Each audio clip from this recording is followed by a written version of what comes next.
Hello and welcome to Aware on the Air, presented by members and friends of Aware, the anti-war, anti-racism effort, a local Champaign-Urbana peace group. I'm Carl Estabrook. We're recording this at midday on Tuesday, January 7th, in the studios of Urbana Public Television. My guest is Ed Mandel. Recordings of this series of programs and links to the articles we refer to today can be found on the Facebook page for Aware of Champaign-Urbana, Illinois. Comments on this program are welcome. Email us at carl@newsfromneptune.com. Carl with a C.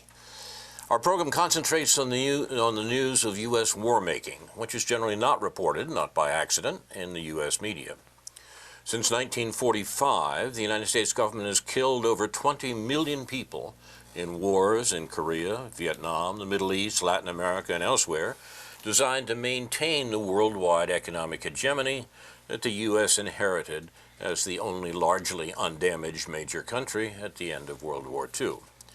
In that war, Russia lost some 27 million people in defeating Nazism. The U.S. lost 500,000 in World War II as a whole.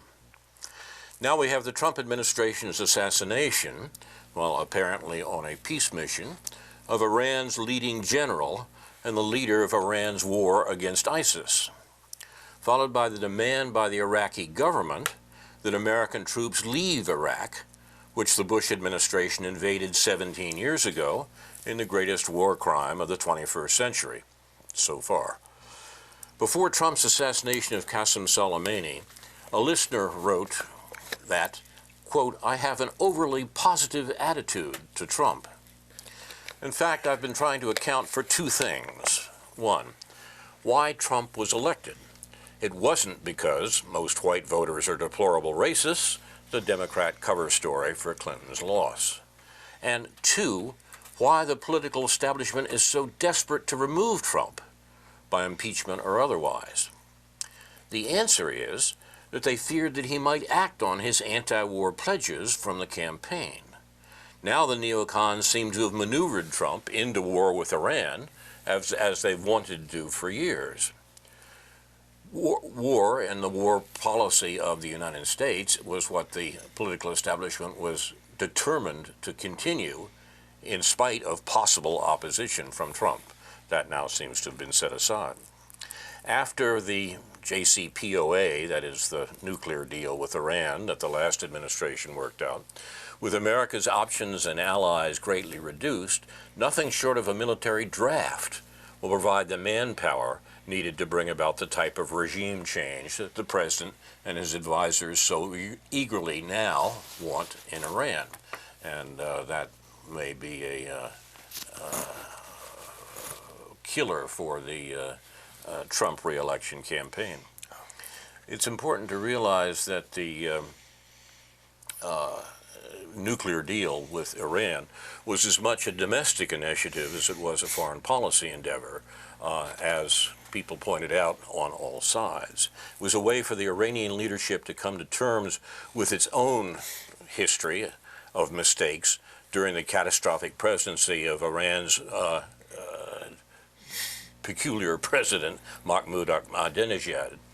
By pursuing the nuclear deal and a normalized portfolio of relations with Europe and the United States, President Hassan Rouhani of Iran and Ayatollah Ali Khamenei sought to secure a revolution by preventing a repeat of the Ahmadinejad years and a return to that hard line.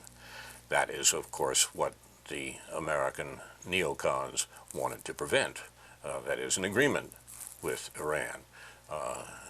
The U.S. has been torturing Iran for 50 years since we overthrew their elected government, and the neocons and the political establishment were determined to continue that. The danger that peace might break out was the reason, in fact, for opposing both Trump and the Iranian government. Late in 2003, when the war in Iraq was entering its insurgent stage, that is, there was a response going on to the U.S. invasion of that country, American policymakers typically said, and I quote, "Boys go to Baghdad, but real men go to Tehran." that is, American policymakers, the neocons we mentioned a moment ago, said, yes, okay, war with Iraq is fine. We're happy to kill a lot of people in Iraq. But what we really want to do is attack Iran. That was not even hidden. That was a common refrain, indeed a maxim of the American political establishment at the beginning of the war in Iraq. So the plan to attack Iran has been there for a long time. This isn't anything new on the part of the Trump administration or anybody else. Overthrowing Saddam Hussein in Iraq was to be the first step in a wider transformation of the Middle East. And we have to understand that in terms of the general foreign policy of the United States, which is to prevent the economic integration of Eurasia for fear that a unified Eurasia would delimit the profits of the American ruling class. We can't let those little brown people run their own area. We have to make sure that it's under the control of the American economy. That's a shorthand for American foreign policy, not just for this generation, but literally for centuries. Despite the Iraq debacle as the horrible outcome of the American attack on Iraq, the Trump administration is singing the same song. When I say the Trump administration, I'm much less interested in what Trump himself thinks than what the American government as a whole is doing. The boys go to Baghdad, real men go to Tehran is what we're seeing from the American government right now. After the nuclear agreement, with Americans' options and allies greatly reduced, nothing short of a draft will provide the manpower needed to bring about the type of regime change that the president and his advisors seem to want in Iran. And that doesn't seem to be on the cards. So we're in a peculiar position in terms of what the American government will do to accomplish its general aim. You have a take on the war policy against Iran, Ed? Well, yeah, I suppose. I mean, as far as the draft is concerned, obviously we've made a transfer over to drones, and you're using drones, and so that way, literally, you have like computer nerds are controlling these things from. And I know that was exactly what happened at the airport. Actually, they used the drone. But I understand drone warfare as opposed to actual, fighter jets and things like that. With the old school way of fighting wars, and it's kind of a bizarre way of thing. And they obviously, but I don't know if they made the transfer complete though, because they still plan to send troops over there. I think they mentioned the number like 5,000, or I guess it's far less than. In the old school in Vietnam, where they sent 50,000 or 500,000 troops. I mean, it was a different period of time, as far as Soleimani, I understand he became he assumed his position in 1998, I guess historically, and then apparently he was the contact that Obama contacted in order to make his deal. I guess he was the person, and I'm wondering if the reason why the media expresses concern over the situation is the fact that Trump is undoing the legacy that they thought was a good thing that Obama's legacy was trying to create, and maybe they're upset the fact that Trump is undoing it, just like he's been doing a lot of other things that Obama has done. Does it make any sense to you? Yeah, it does, in the sense that we can see differences, maybe because, as you suggest, for matters of personality between this administration and the last one. But the differences are tactical, not strategic. The Obama administration tried to use the nuke deal, the JCPOA, to do the sort of control, to establish the sort of control over the Middle East, and particularly Middle East oil, that has been a constant of American policy. The Obama administration thought it could do it with the basically by giving Iran's money back to it. The U.S. had confiscated essentially a great deal of Iranian resources. That's what sanctions really meant here. And the deal was essentially to give back Iran's own money in return for a promise not to make nuclear weapons. Well, since Iran was not interested in making nuclear weapons anyhow, by their own admission, that seemed like a reasonable deal, and the two sides could set that out and continue the struggle for control of the Middle East that the U.S. has been involved in for literally generations. The new administration chose different tactics to the same end. What the Trump administration wanted to do was also to control the oil and to control the region. I just think but instead of doing it by making a deal with Iran, they thought they could do it by war and threats. Right. I just think that Trump's strategy is quite different than Obama's. I mean, in certain ways. I mean, obviously he's working with Israel. I don't think his strategy is different. I think the tactics are different. Yes. Okay, he's working with Israel differently than Obama did. How so? Well, I think he's literally using much more. I mean, obviously the fact that he changed the capital moved the capital to Jerusalem. And the whole there's a lot of other things that he's doing that literally he's developing a different rapport with Israel, and it's creating a different attitude towards the whole situation, and window dressing.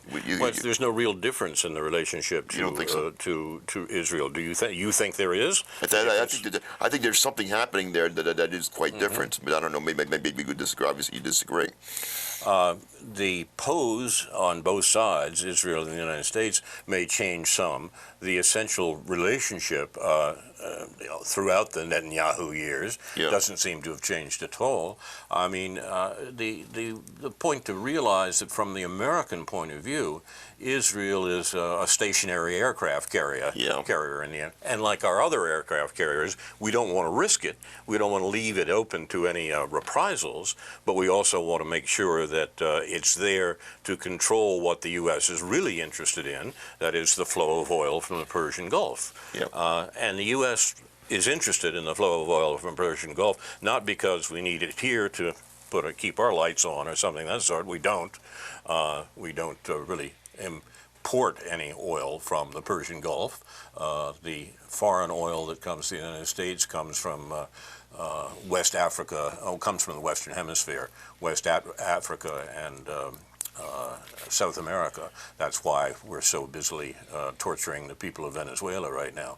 But so the U.S. is not really concerned about oil from the Middle East, but we do need Israel there to help us guard it, because the oil from the Middle East is a weapon that we use against other countries, from Germany to China, in terms of the economic control that the U.S. exercises over the world. So that changes. I don't think, I mean, you're certainly right about the changes in rhetoric between Obama and Trump. I don't think there's any substantive change there. Do you think the situation is going to escalate? Well, it certainly could. Escalate. It's just something. Because, apparently this fellow. This general was a strategic Iranian. He was very much an important even to the military of the Iranian military. So his assassination was. Whatever. I don't know what to tell you. I think there's the question was the assassination of Soleimani, who was, as you say, an immensely important figure, not only in Iranian politics, but in Middle East politics in general. He essentially led the fight against ISIS. At one point, he was an ally. Yeah, exactly. Just like Saddam Hussein. Precisely. It's very strange. Very strange. Very strange. I don't think it's strange if we understand that the. At times he's useful, and then when he becomes useless, and then he Well, yeah, but the U.S. goals remain very much the same, and we're perfectly happy to use local figures who fall in with those goals. Those goals are American control of the resources of the Middle East, not, as I say, because we need them ourselves, but because he used them as a weapon against other countries around the world, from Yeah. China to Germany, Yeah. as a matter of control. That's why, as a sidelight, the U.S. is having this great fight with Germany now about the Nord Stream pipeline, Yeah. because the U.S. says, look, you establish an independent pipeline with Russia, and that lessens our control, U.S. control, of the American economy, which is what oil gives us. And so what the murder is about was a control of oil, which has been American politics for literally generations. Well, I don't know what to tell you. I mean, just oil seems to be an ongoing thing for many, many decades. Yeah, obviously, you need just a certain need for energy and Well, there's an important article which I will place on the Facebook page for Aware on the Air by Michael Hudson, who has been writing about these matters for a long time. And Hudson points out that that oil is central to the American control of the world economy.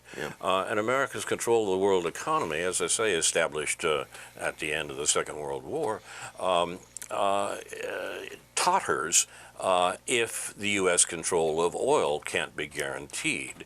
Hudson explains in detail why this is the case, but this is the thing that's prompting people in Washington to kill people in the Middle East, the danger that U.S. economic control, in this case control of energy resources, may slip away. We can't have that. And so as a result, our government committed a murder, an assassination of a major political figure in the Middle East last week. You're watching Aware on the Air. We're talking about the activities of our government in the last week and an explanation of them, which of course is not coming directly from our government, but can be divined, if you like, beneath the things that our government actually does. On foreign soil, that is in the country of Iraq, which the U.S. attacked a generation ago, the U.S. has assassinated a diplomatic envoy, an ambassador as well as a general of Iran, whose mission the U.S. had requested. I mean, there seems to be a particularly nefarious activity on the part of the United States here, and that General Soleimani was attracted or was sent to. He was delivering a message, yes. Iraq with a message about reducing animosities in the Middle East, particularly animosities between Iran and Saudi Arabia. That's the contradiction that the U.S. is playing on, that the U.S. is encouraging, and Soleimani was in Iraq seeking, apparently, the help of Iraq in reducing the Saudi and Iranian contradictions.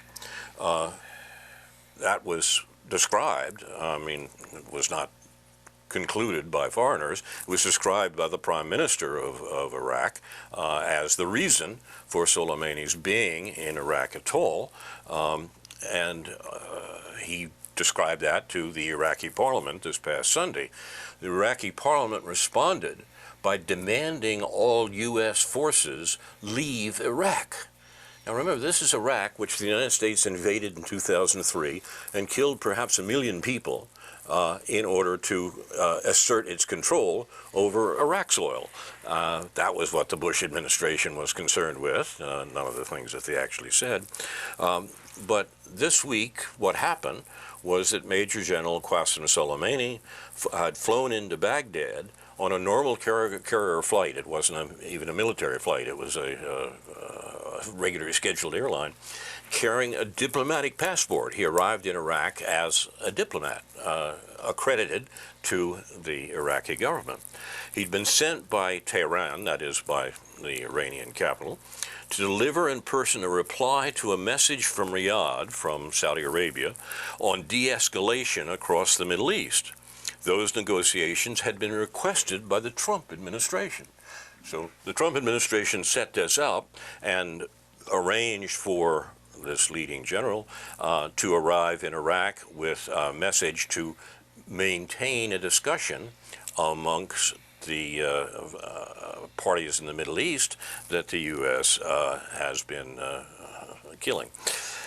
Baghdad was officially mediating between Iran and Saudi Arabia at the request of Donald Trump, at the request of the American government. I'm trying here not always to talk about what Trump does and what others do. What we have to talk about is what the American government was doing.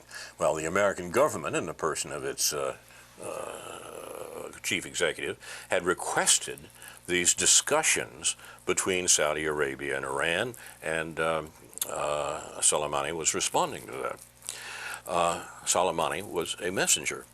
The Iraqi Prime Minister, Adil Abdul Mahdi, was supposed to meet Soleimani at 8:30 a.m. Baghdad time last Friday.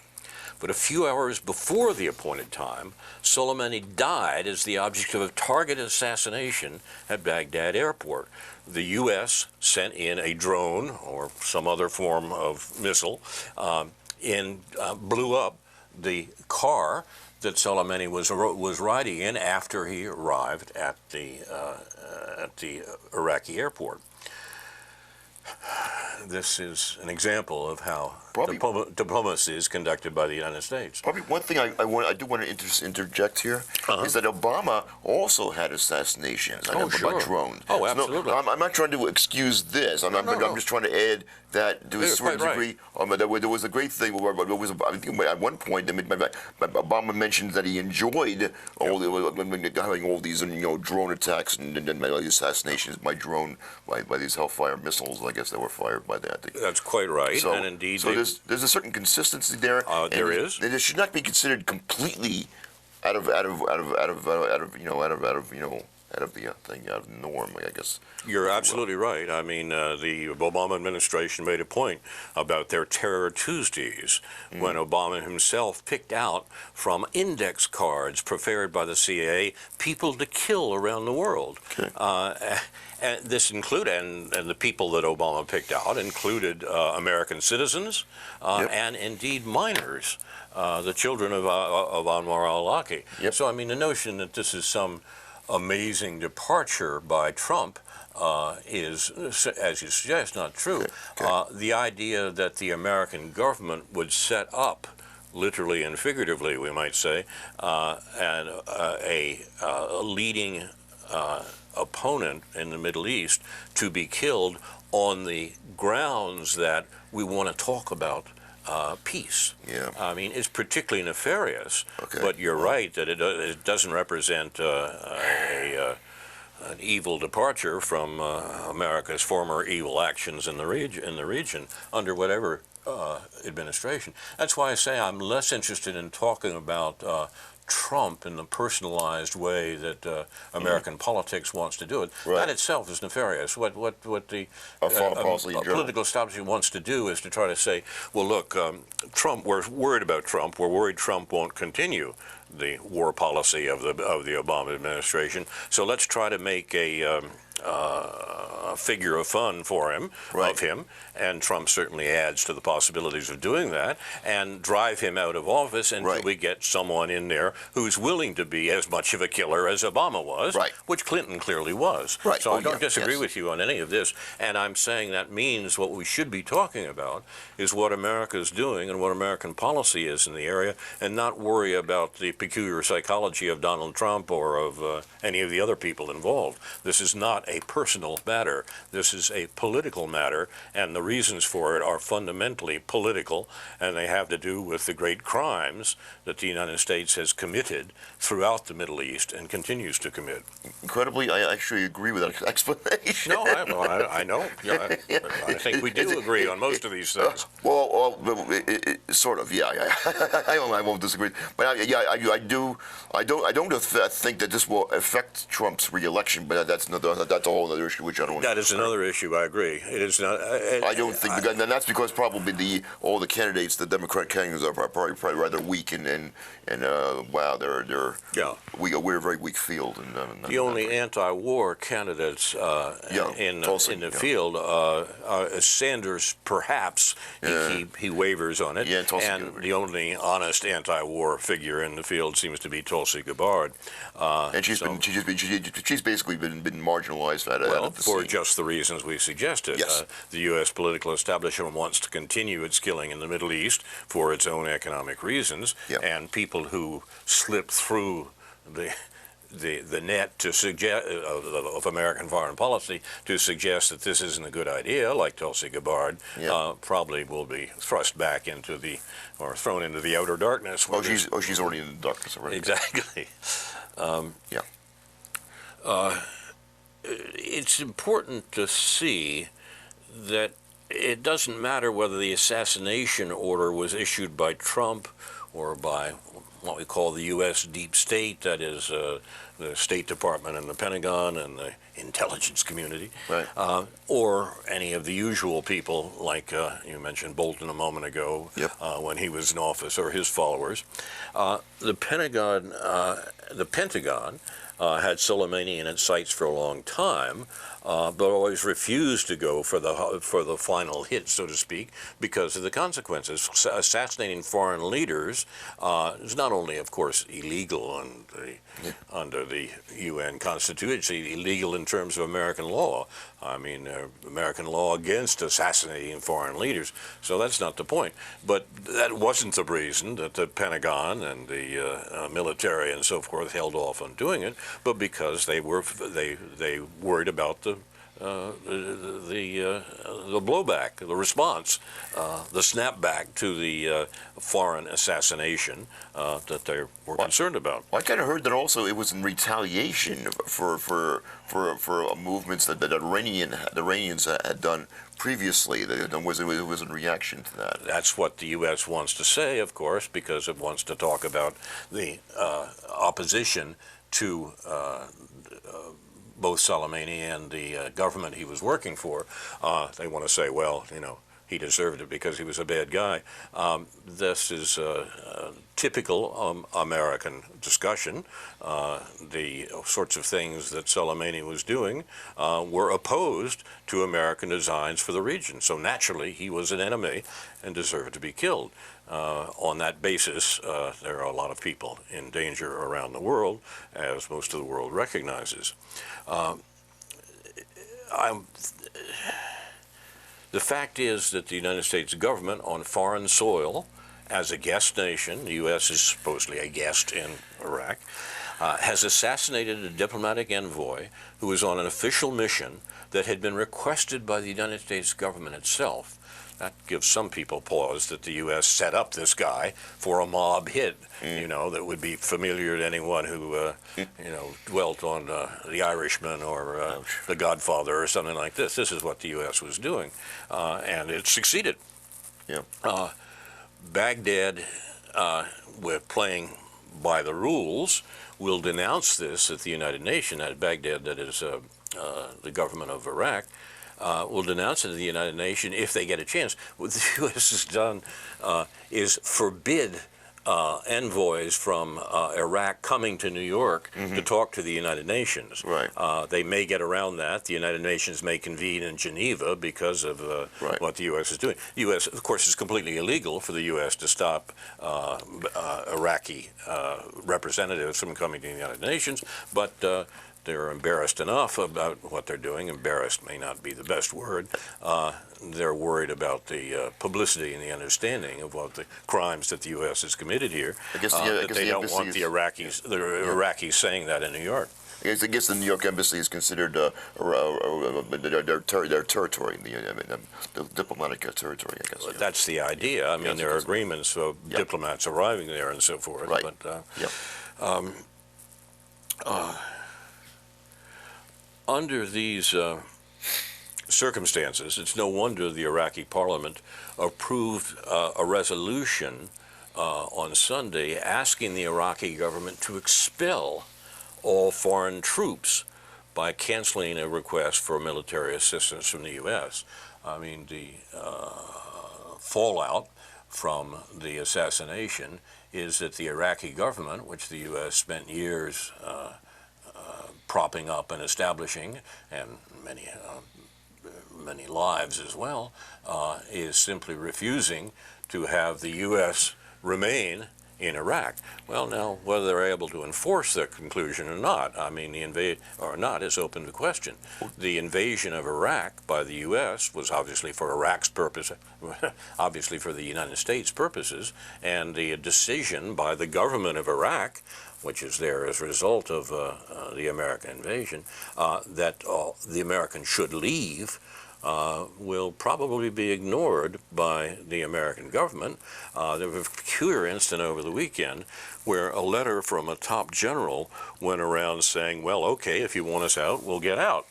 And then the American government struggled to say, oh, no, there's something wrong here. That was just a possibility. We were thinking about what we might do or something like that.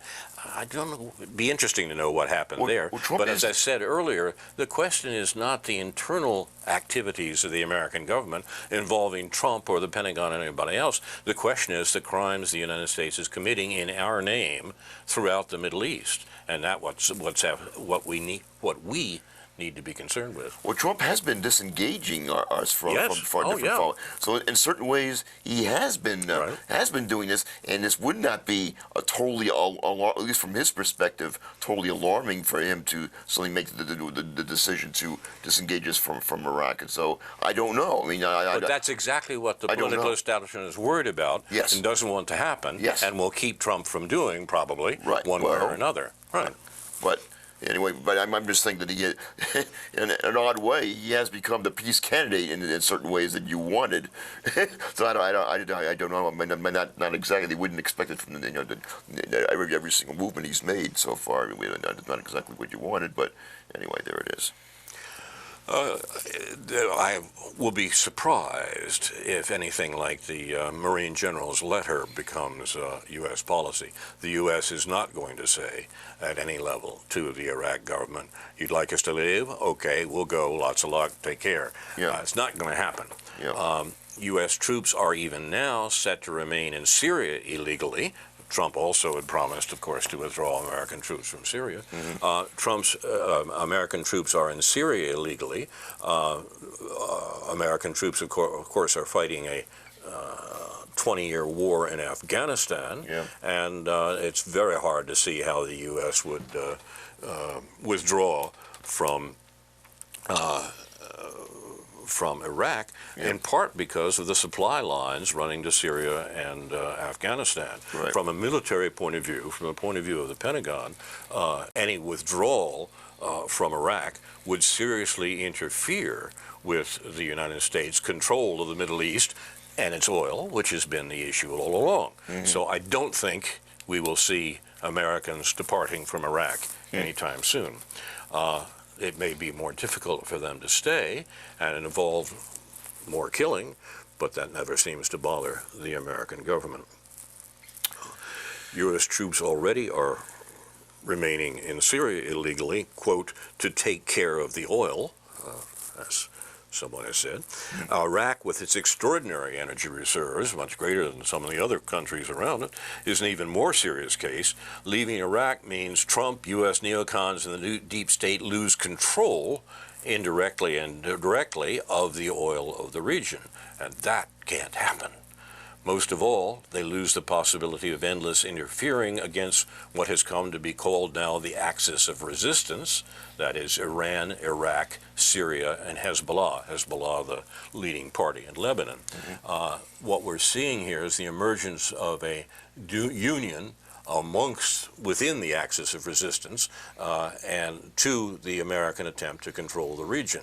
So the masks are coming off in some ways. We can see a little more clearly what's happening, and it's been precipitated by an American assassination, which certainly, obviously a war crime, and as you point out, not a departure from American policy at all, similar war crimes being a staple of the last administration as well. Okay, so I'm not sure if you wanted to continue with discuss this, or do you want to discuss the election, or discuss the impeachment, or are there other issues whether it's at this point whether those issues are sort of like minor compared to the I think more importantly, the situation in the Middle East is not being reported very well by the American media, although there's some I mean, if you look at standard American media, the mainstream media, Yep. CNN, MSNBC, the Yep. Washington Post, none of the real issues here, that is American crimes in the Middle East, get to the surface. They do turn up in one very strange and peculiar place. Okay. I know you know this too, and that is the Fox News and Tucker Carlson. Yeah. Tucker Carlson. And Jimmy Dore. Well, Jimmy Dore, but of course that's not Fox News. No, he isn't. Jimmy Dore show is vital, very much worthwhile, in spite of their unprofessionalism. I mean, their lack of the mainstream polish. Yeah.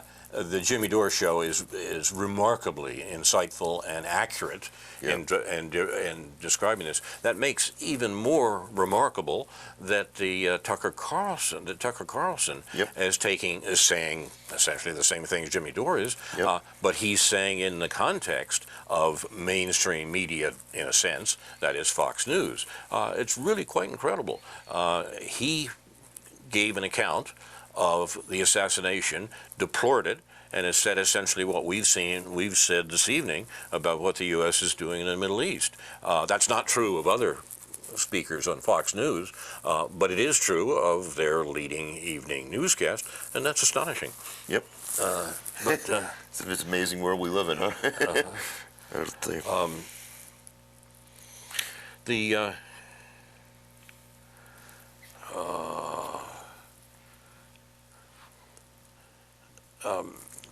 The Secretary General of Hezbollah is a political party in Lebanon that essentially fought Israel to a standstill, has spoken for the axis of resistance, this association of Middle Eastern governments opposing American war making in the region. That's Syed Nasrallah, gave a speech about the murder of Soleimani and what its significance is. Nasrallah tells how the U.S. identified the strategic role of Soleimani in every battlefield: Gaza, Lebanon, Syria, Iraq, Yemen, Afghanistan, and Iran.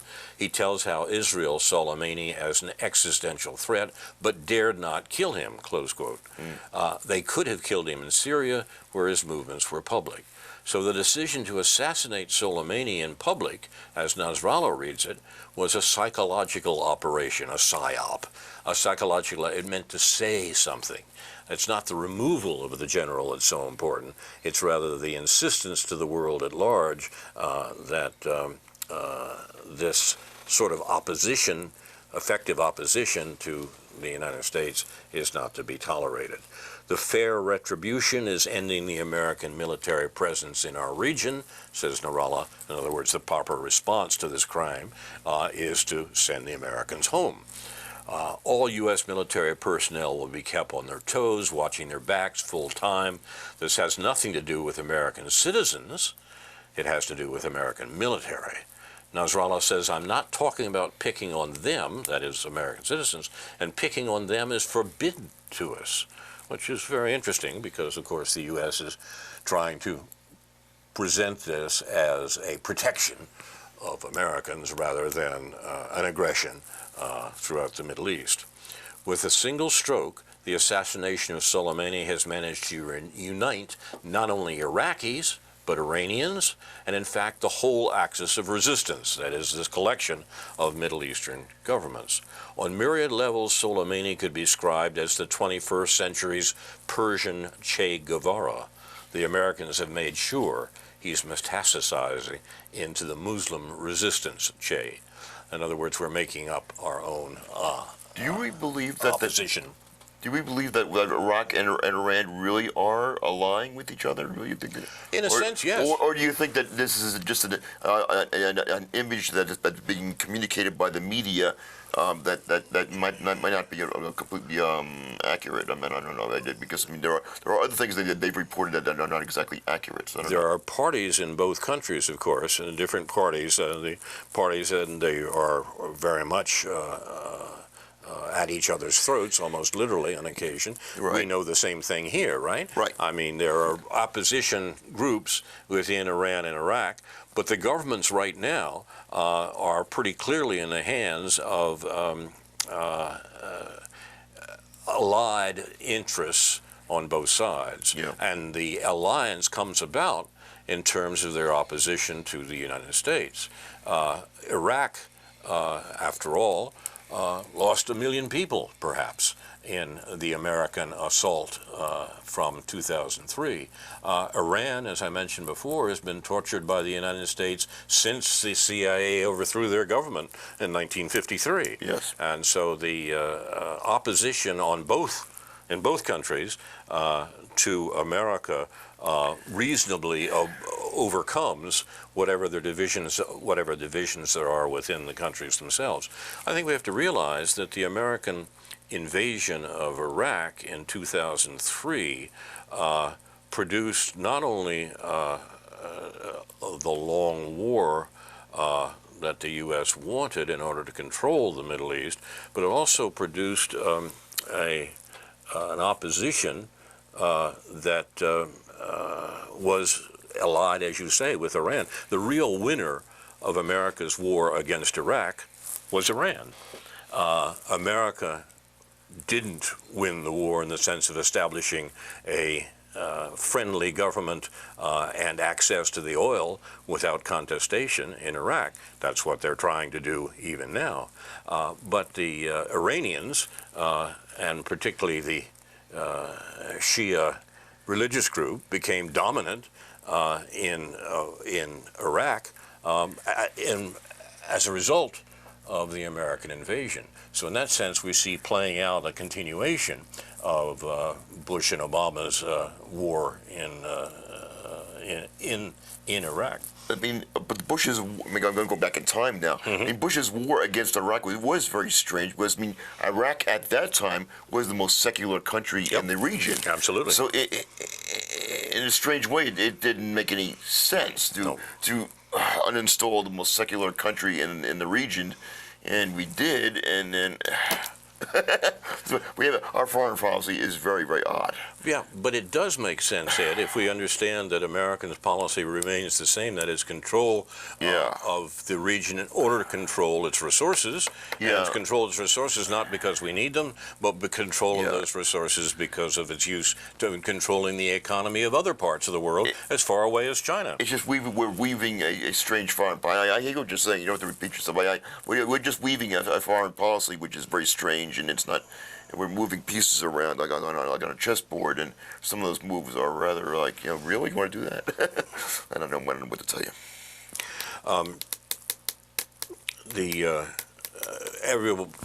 On various sides, people are saying that the murder of Soleimani is a blunder. The old French maxim, worse than a crime, but it's a blunder.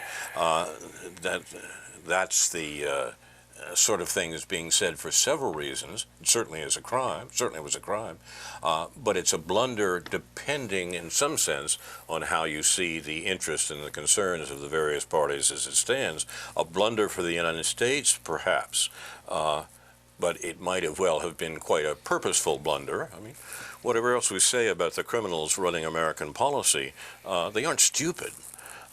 Killing Soleimani does prove that Trump, the deep state, and the usual suspects in the American government, CIA, so forth and so on, all agree on the essentials.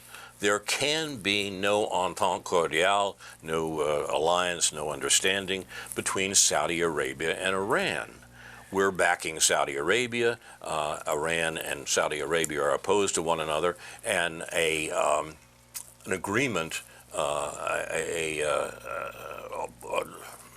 peace between the two of them is not in America's interests when America's interests are maintaining war and war provocation to prevent the economic consolidation of Eurasia. Divide and rule remains the norm. That's what the U.S. is doing. And the danger that Soleimani presented was an end to those sorts of divisions. He was in Iraq in order to work out an arrangement, an end to hostilities between Iran and Saudi Arabia. That can't be allowed by the American government. Oh, one thing I will say, Carl, I still plan to vote for Trump, Well, despite this whole thing, because there are a myriad of reasons why, but had nothing to do with exactly with this foreign policy decision. But I mean, voting. It may disturb you. I'm sorry, but No, I didn't vote for Trump, as you know. No, I I voted for the Green Party, Yes. for Jill Stein, Right. and in fact, Jill Stein has said is one of the few American politicians, none of them really in the other parties, Yeah. who've said something serious about this particular crime by the Trump administration. Yeah. I have Jill's comment here. Yep. She says, and this brings us back to your impeachment question too. She says, as I say, seems to me one of the few serious comments that's been made on the matter. Yep. She says that is the assassination of Soleimani, this is a grounds for impeachment, not the nonsense that the House of Representatives put together and didn't send to the Senate. Those aren't grounds for impeachment, but this is, says Joe Stein, that is assassinating a foreign leader and it's whether it was clearly Trump's responsibility or it was that this got done, whether it was his original idea or not, hardly matters.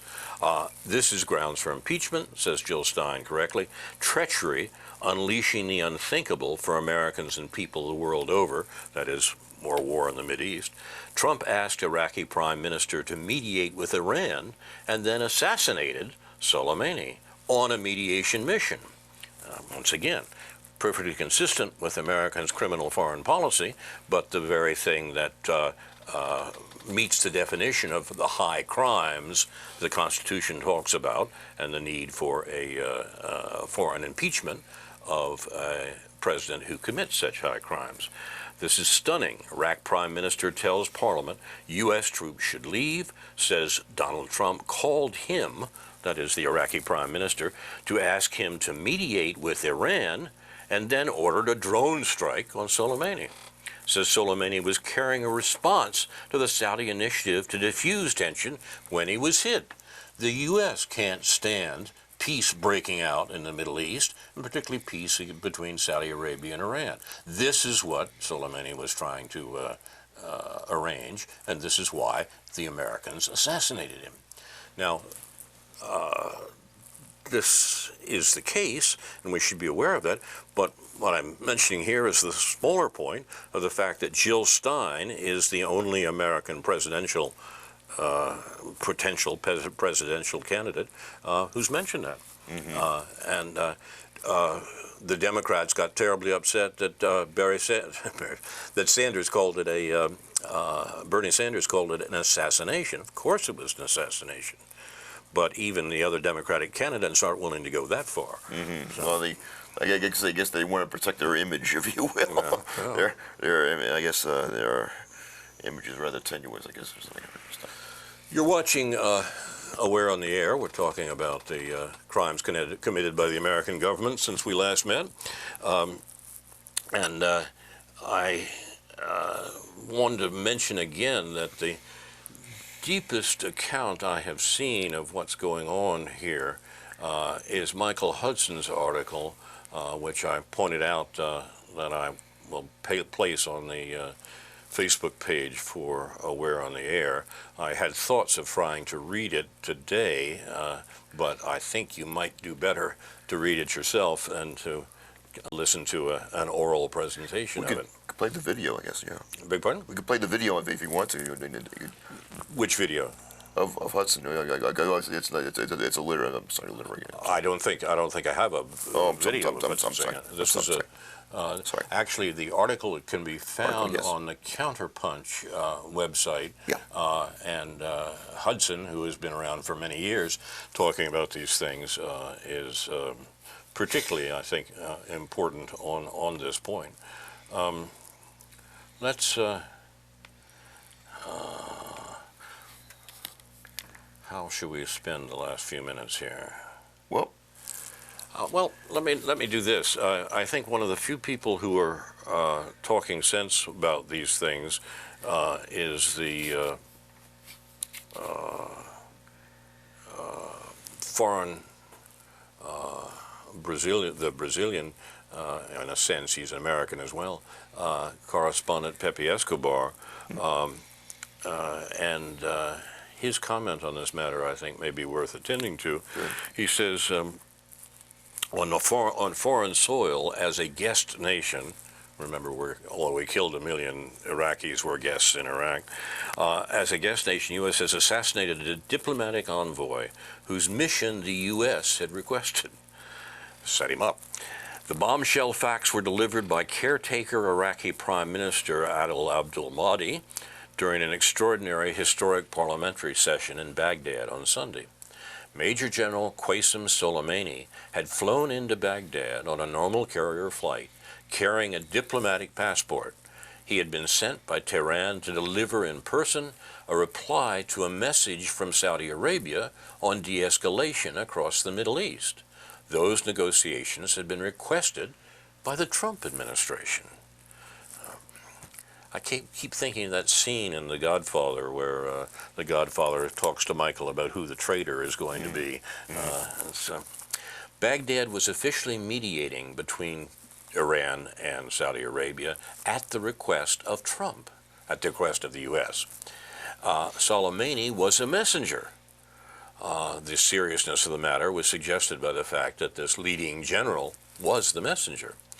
The Iraqi Prime Minister was supposed to meet Soleimani at 8:30 a.m. Baghdad time last Friday, a week ago. Yep.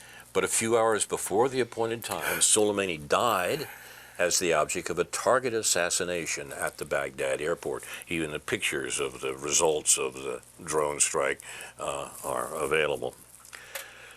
For the annals of 20th century diplomacy, once again, it does not matter whether the assassination order was issued by President Trump, the U.S. deep state, or the usual suspects in the CIA or the Pentagon, or when. After all, the Pentagon had Soleimani in its sights for a long time, but always refused to go for the final hint, fearing the devastating consequences. And we will now be witnesses, perhaps, to those consequences. Now the fact is the United States government, on foreign soil as a guest nation, has assassinated a diplomatic envoy who was on an official mission that had been requested by the United States government itself. Baghdad will formally denounce this behavior to the United Nations. That's why the U.S. is keeping the Iraqi representatives out of the United States so they can't get to New York and the United Nations. Probably get around that. However, it would be idle to expect UN outrage about the U.S. killing of a diplomatic envoy. International law was dead even before 2003 shock and awe.